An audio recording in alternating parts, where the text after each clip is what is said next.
اس سورہ اعراف میں اللہ تعالیٰ نے بہت خوبصورت انداز میں سب سے پہلے آدم علیہ السلام کی پیدائش اور شیطان کو آدم کی پیدائش پہ جو اعتراضات ہوئے اس واقعے کو اللہ نے نقل کیا.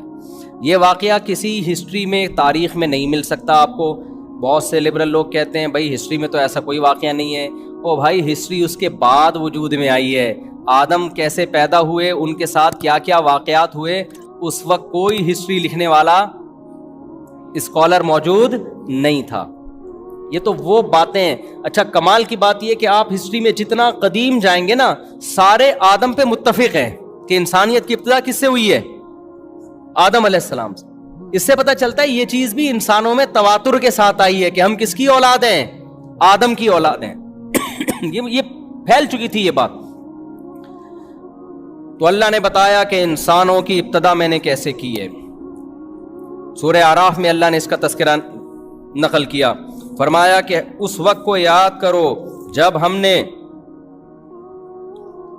وَلَقَدْ خَلَقْنَاكُمْ ثُمَّ صَوَّرْنَاكُمْ, ہم نے تمہیں پیدا کیا, ایک خاص صورت دی, اور پھر ہم نے فرشتوں سے کہا اسجدوا لآدم, آدم کو سجدہ کرو. فَسَجَدُوا إِلَّا إِبْلِيسَ, سب نے سجدہ کیا. انکار کس نے کر دیا؟ شیطان نے. شیطان کسے کہتے ہیں؟ اللہ تعالیٰ نے انسانوں کے علاوہ بھی بہت ساری مخلوقات پیدا کی ہیں جن تک سائنس ابھی تک پہنچی نہیں ہے, اور اس کا بھی امکان ہے قیامت تک پہنچے ہی نہیں. یہ بھی امکان ہے, کیونکہ ہم جب کسی چیز پہ ریسرچ کرتے ہیں ہم مادی زندگی کے بارے میں ریسرچ کر سکتے ہیں. ہمارے پاس جو آلات ہیں وہ اس مادے کو سمجھنے کے لیے تو ہیں. مادی زندگی کے علاوہ جو زندگیاں ہیں ان کے نہ ہمارے پاس آلات ہیں, نہ وہ ہماری مینٹل لیول سے نیچے کی چیزیں ہیں. تبھی قرآن کہتا ہے وَمَا أُوتِيتُم مِّنَ الْعِلْمِ إِلَّا قَلِيلًا, تمہیں اللہ نے جو نالج دی ہے نا, جس پہ آج انسان بڑا فخر کر رہا ہے, یہ نالج بہت تھوڑی ہے. ہم تو کہتے ہیں آج بہت زیادہ نالج ہے, لیکن اللہ اس نالج کو کیا کہہ رہے ہیں؟ بہت تھوڑی ہے, کچھ بھی نہیں ہے یہ. اور سائنسدان بھی اس کا اعتراف کر رہے ہیں. ہم جیسے جیسے چیزوں پہ مطلع ہوتے ہیں نا تو پتہ چلتا ہے پہلے ہمیں کچھ بھی نہیں پتا تھا, پتہ تو اب چلا ہے ہمیں. اور جس چیز کو آج کہہ رہے ہیں اب پتہ چلا ہے, کل کہیں گے یہ تو کچھ بھی نہیں تھا. سمجھتے ہیں کہ نہیں سمجھتے؟ دیکھو ایک دور میں سائنسدانوں میں بڑے پھڈے ہوئے ہیں کہ جب مادے کو توڑا جائے نا تو آخر میں اینڈ میں کیا ہوگا؟ اینڈ میں نکلے گا کیا؟ آخری ذرہ ایک آئے گا نا کہ وہ مزید ٹوٹ سکتا ہے کہ نہیں ٹوٹ سکتا. اس میں بڑی بحثیں ہوتی تھیں, مسلم اور غیر مسلم سائنسدانوں میں بڑی بحثیں ہوتی تھیں. لیکن جب خوردبینی ایجاز ہوئی, اس کو توڑنا شروع کیا تو پتہ چلا یہاں تو دنیا ہی کچھ اور ہے. وہ آخری ذرہ آتا ہی نہیں ہے, وہ تو آ کے جا کے کیا ہے؟ ایک الیکٹران ہے جو پروٹون کے گرد گھوم رہا ہے, ایک نیوکلیس ہے. وہ آخری ذرہ خود وہ ایک ایسا یونٹ نہیں ہے کہ جو مستقل اس کی کوئی حیثیت ہو, وہ تین الگ الگ چیزوں کا مرکب ہے. نہیں یاری بات میرا خیال, وہ تو تین الگ الگ چیزوں کا. بھئی ہم تو سمجھتے ہیں نا توڑیں گے تو ایک آخری ذرہ آ جائے گا جو بنیادی اکائی ہے. وہ بنیادی اکائی اتنی الگ ہے کہ وہ کوئی اسٹیبل چیز ہی نہیں ہے, وہ ہلتی ہوئی چیز ہے. ٹھیک ہے نا, الیکٹران گردش کر رہے ہیں, اس الیکٹران کو دھکا دو تو وہ دوسرے مدار میں جا کے اس الیکٹران کو دھکا دے کے آگے, وہ کہتے ہیں پارسل کرو. پارسل کا خاص انتظام ہے نا بھائی, بس میں لکھا ہوتا ہے تپڑ ہے تو پاس کر ورنہ برداشت کر. الیکٹران کیا کرتا ہے, وہ آگے اس کو دھکا دیا, وہ آگے اس کو دھکا, یہ الگ ہی جہان ہے. پھر اس کو توڑ رہے ہیں تو الگ چیزیں آ رہی ہیں. تو یہ یہاں تک پہنچے کہ بھائی یہ جتنا گہرائی میں گھستے چلے جاؤ گے نا, یہ پتا چلتا چلا جائے گا کہ ہمیں اب تک کچھ بھی پتا نہیں تھا, پتا تو اب چلا ہے. اور آئنسٹائن نے آ کے یہ کہہ دیا ہم کسی چیز کے بارے میں پتا چلا ہی نہیں سکتے. اس نے نظریہ اضافت جو پیش کیا نا, وہ کیا پیش کیا؟ پتا چلا ہی نہیں سکتے. کیوں؟ یہ بہت پوائنٹ کی بات ہے, اس کو سمجھیں. اس نے کہا ہم جب بھی کسی چیز کو سمجھنے جاتے ہیں نا اس کائنات میں, تو وہ دوسرے کی سمجھ پہ موقوف ہوتی ہے. نہیں یہی بات, یعنی وسیم بھائی کے بارے میں آپ نے پوچھنا تو ستار بھائی بتائیں گے. ستار کہاں ہے جی؟ وہ وسیم بتائے گا. وسیم کہاں ہے؟ وہ ستار بتائے گا. جیسے مجھ سے لوگ کہہ رہے ہوتے ہیں نا کہ میں کہتا ہوں یہ وسیم سے ملنا ہے, کہاں ہے؟ وہ کہہ رہے ہیں وہ جمیل کے پاس ہے. جمیل کس کے پاس ہے؟ ہمیں جمیل کا پتہ نہیں اور آپ بتا کس کا رہے ہو؟ ایک جمیل کو تم ویسے بھی نہیں جانتے. تو جمیل کس کے پاس ہے؟ جمیل اس کے پاس ہے. وہ کس کے پاس ہے؟ وہ اس کے پاس ہے. یہ کائنات آپس میں ایسی مربوط ہے کہ اس کو سمجھنے کے لیے اس کو سمجھنا پڑے گا, اس کو سمجھنے کے لیے کسی اور چیز کو سمجھنا پڑے گا, اس کو سمجھنے کے لیے کسی چوتھی چیز کو سمجھنا پڑے گا, اس کو. تو یہ نظریہ اضافت ہے کہ ہم نے ایک چیز کو فرض کیا ہے دوسرے کو فرض. جیسے پروٹون الیکٹران ہے نا, پروٹون کسے کہتے ہیں؟ جس پہ پازیٹیو چارج ہو. پازیٹیو کسے کہتے ہیں؟ جو نیگیٹو کو اپنی طرف کھینچتا ہے. نیگیٹو کسے کہتے ہیں؟ جو پازیٹیو کی طرف کھینچتا ہے. تو نیگیٹو کو سمجھنا پازیٹیو پر, پازیٹیو کو سمجھنا. میں جا رہا ہوں بھائی, مولوی یہ کہہ رہے ہیں آپ بہت ہو گیا, آپ کر رہے یار, آپ درس قرآن کے لیے بیٹھے ہو, آپ باتیں کیا الیکٹران پروٹون کی باتیں شروع کرتی ہیں. کائنات کو سمجھنے کے لیے نا اپوزٹ چیزوں کو دیکھنا پڑتا ہے. دیکھو اگر یہ روشنی نہ ہوتی اور اندھیرے ہوتے, خدا کی قسم قیامت آ جاتی, سائنسدان لائٹ اور روشنی کو ایکسپلین کر نہیں سکتے, وہ انکار کر دیتے, وہ کہتے ہیں روشنی کوئی چیز ہی نہیں ہے. میں سمجھا پا رہا ہوں اپنی بات؟ اگر اس کائنات میں روشنی نہ ہوتی نا, ہم اندھیروں میں ہی ہوتے اور اندھیروں میں ہی پیدا ہوتے. پھر کوئی پیغمبر آ کے بتاتے کہ ایک جگہ ایسی ہے کسی سیارے پہ جہاں لائٹ ہے, جہاں سب یہ ہے, تو ہم کہتے یہ پتہ کیوں. ہم جب اندھیرے کو دیکھتے نا, اس کے مقابلے میں روشنی کو نہ دیکھا ہوتا تو ہمیں اندھیرا بھی سمجھ میں نہیں آتا کہ اندھیرا کسے کہتے ہیں. ہم کہتے ہیں یہ تو اصل تو یہی ہے. ہم نے چونکہ روشنی کو دیکھا اندھیرے کے مقابلے میں, تو روشنی ہمیں اندھیرے سے سمجھ میں آئی, روشنی کی ڈیفینیشن, اور اندھیرے کی ڈیفینیشن ہمیں کس سے سمجھ میں آئی ہے؟ روشنی سے. اگر دنیا میں مرد ہی ہوتے عورت نہ ہوتی تو ہم مرد کو مرد تھوڑی کہتے. ہم کہتے یہ کچھ بھی نہیں ہے, بس ایسے ہی ہے. مرد اور عورت کیا ہوتے ہیں؟ آدمی کیا ہوتا ہے؟ نر کیا ہوتا ہے؟ ہم کہتے ہیں بھئی یہی ہے, ایک ہی جنس ہے. لیکن جب عورت ہے مقابلے میں, تو ہم مرد کو کیا کہتے ہیں اس کے مقابلے میں؟ مرد سمجھنے میں ہمیں آسانی ہوتی ہے کہ مرد کی ڈیفینیشن کیا ہے. اسی طرح دنیا میں صرف عورتیں ہی ہوتی, مرد نہ ہوتے, تو پھر عورت اور مرد کا فرق سمجھ میں آتا؟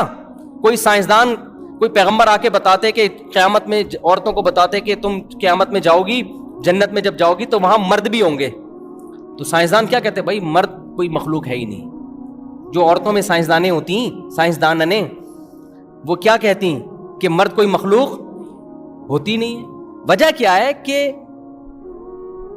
عورت کی جو اپوزٹ جنس ہے نا, جینڈر ہے, وہ ہوتی نہیں تو سمجھ میں بھی نہیں آتی. تو عورت بھی سمجھ میں نہیں آتی کہ عورت کسے کہتے ہیں.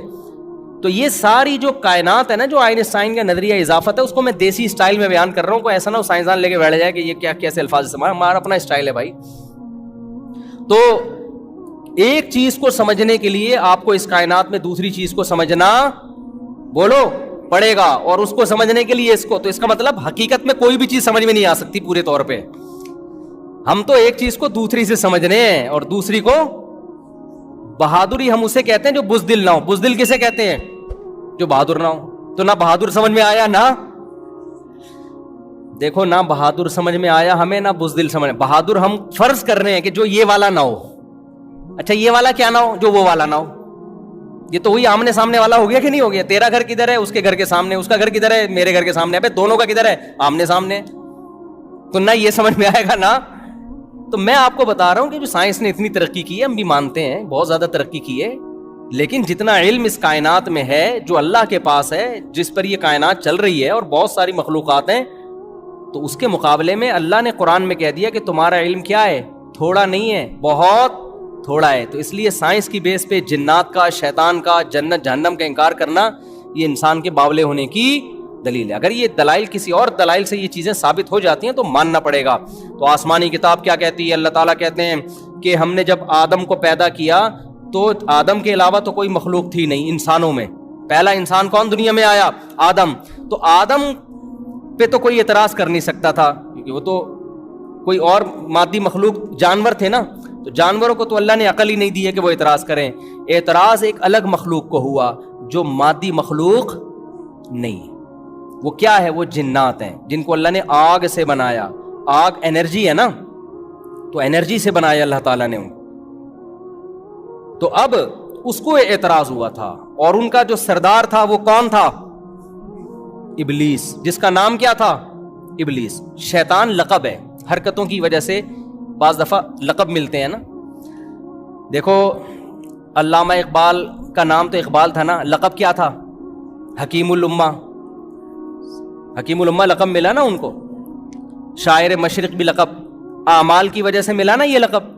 تو شیطان کا جو نام ہے نا, وہ نام شیطان نہیں ہے, نام تھا اس کے جو والدین نے پیرنٹس نے اس کا نام رکھا جب وہ پیدا ہوا تو وہ نام کیا رکھا؟ ہو سکتا ہے وہ سب سے پہلا جن وہی ہو. یہ بھی ممکن ہے نا کہ ہمارے جد امجد سب سے پہلے ہماری ابتدا آدم سے ہوئی تو جنات کا جو جد امجد ہو وہ کیا ہو؟ ابلیس ہو. یہ بھی ممکن ہے کہ سب سے پہلا جو جن ہے وہ کون ہو؟ ابلیس ہو, اس سے اللہ نے نسل چلائی ہو. تو آدم کو لقب ملا صفی اللہ, اللہ کے منتخب کردہ, سلیکٹڈ. ابلیس کی جو حرکتیں تھیں اس کی وجہ سے ابلیس کو لقب کیا ملا ہے؟ شیطان. یہ نکلا ہے شیطنت سے. شیطنت سرکشی کو کہتے ہیں, ضد, ہٹ دھرمی, ہلڑ بازی نہیں ہوتی, جاؤ میں نہیں مانتا. آپ نے ہر جگہ دیکھا ہوگا ضدی قسم کے لوگ ہوتے ہیں, گھر میں بچے بھی ہوتے ہیں ضدی, میاں بعض دفعہ ضدی ہے, بیگم بعض دفعہ ضدی ہے, ساس بعض دفعہ ضدی ہے. ایک آدمی نے بتایا میری وہ پھر سمجھ جائیں گے ان کی بات ہو رہی ہے, تو بڑا زبردست چٹکلا تھا لیکن وہ سمجھ جائیں گے, ان کی ساس بھی سمجھ جائے گی کہ میرے بارے میں کہہ رہے ہیں مفتی صاحب, کیونکہ یہ ساری خصوصیات انہی کی ساس میں پائی جاتی ہیں. وہ میں بتاؤں گا نہیں, وہ ساس سمجھ جائیں گے کہ میری بات ہو رہی ہے, ٹھیک ہے نا. تو ایسے راز فاش کرنا, اگرچہ میں نام نہیں لیتا لیکن بعض ایسی علامتیں ہوتی ہیں نا, سمجھ جاتے ہیں کہ ساس بھی سمجھ جائیں گی میری بات ہو رہی ہے اور داماد بھی سمجھ جائے گا, کیونکہ یہ وہ والی جو خصوصیات ابھی میں بتانے لگا تھا وہ انہی کی ساس میں پائی جاتی ہیں. تو شیطان تھا شیطنت, سرکشی. آدم کو اللہ نے پیدا کیا, سب کو حکم دیا سجدہ کرو. ہمیں پروٹوکول دیا جا رہا ہے, اس لیے نہیں دیا جا رہا کہ ہم شراب پیئیں گے, انڈین فلمیں دیکھیں گے اور فحش فلمیں دیکھیں گے. اللہ کو اتنا پیار تھا اس مخلوق سے, ایسی مخلوق پیدا کر رہا ہوں, ایسی مخلوق پیدا کر رہا ہوں جس کے پاس خواہشات بھی ہیں اور عقل بھی ہے. جانوروں کے پاس عقل ہے, عقل نہیں ہے, خواہشات بہت ہیں. جانور غلط کرے اسے سزا نہیں ملے گی, کیونکہ غلط اور صحیح کو سوچنے کے لیے اللہ نے اسے عقل دی نہیں ہے. انسان, اچھا فرشتے وہ مخلوق ہیں جن کے پاس عقل بہت ہے مگر خواہشات نہیں ہے. فرشتے کی عقل کہہ رہی ہوتی ہے یہ صحیح ہے اور یہ غلط ہے, یہ غلط ہے یہ نہ کرو, فرشتہ کہتا نہیں کرتا کیونکہ اس کا غلط کرنے کا دل چاہتا بھی نہیں ہے. جو صحیح ہے وہ کر لو کیونکہ صحیح کرنے کا دل چاہتا ہے, بلکہ دل چاہے نہ چاہے اس کی خواہشات ہی نہیں ہے نا. انسان ایک ایسی مخلوق کہ اس کو اللہ نے دونوں چیزیں دے دی, خواہشات بھی دے دی اور عقل بھی. اب یہ جو ہے نا ایک میدان دے دیا, اب دیکھتے ہیں کھیلو جا کے. اب اس عقل اور خواہشات سے کیا کرو, کھیلو. دل کہیں اور لے کے جائے گا اور کھوپڑی بولو نا کہیں اور لے کے جائے گی.